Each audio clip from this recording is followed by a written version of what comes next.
Passport অফিসে গেলাম একটা জরুরি পাসপোর্ট করার জন্য। জিজ্ঞেস করলাম কতদিন লাগবে। ওনারা বললেন সাধারণত 12 দিনে পাওয়ার কথা, তবে এখন বই সংকট, 1 মাসও লাগতে পারে। মন খারাপ করে বাইরে চলে এলাম। অমনি এক দরবেশ বাবা ডাক দিল, হে বৎস, মন খারাপ করে কোথায় যাচ্ছিস? তোর কি লাগবে আমাকে বল। বললাম বাবা আমার জরুরি পাসপোর্ট দরকার, কিন্তু উনারা বলছে 1 মাসও লাগতে পারে। উনি বললেন হক মৌলা, দেখি তোর কাগজপত্রগুলো।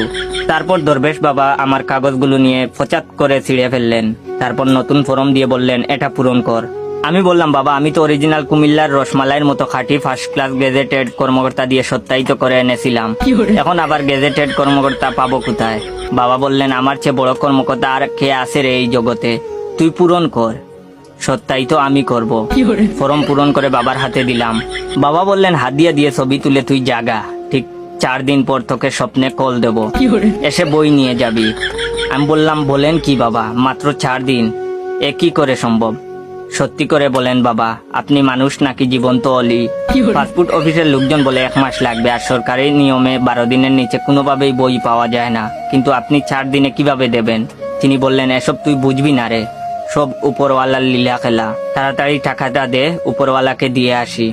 6,500 সরকারি ফি আর বাবার হাদিয়া 8,000, মোট 14,500 টাকা দিলাম। বাবা কাগজপত্রগুলো নিয়ে উপরওয়ালার কাছে চলে গেলেন।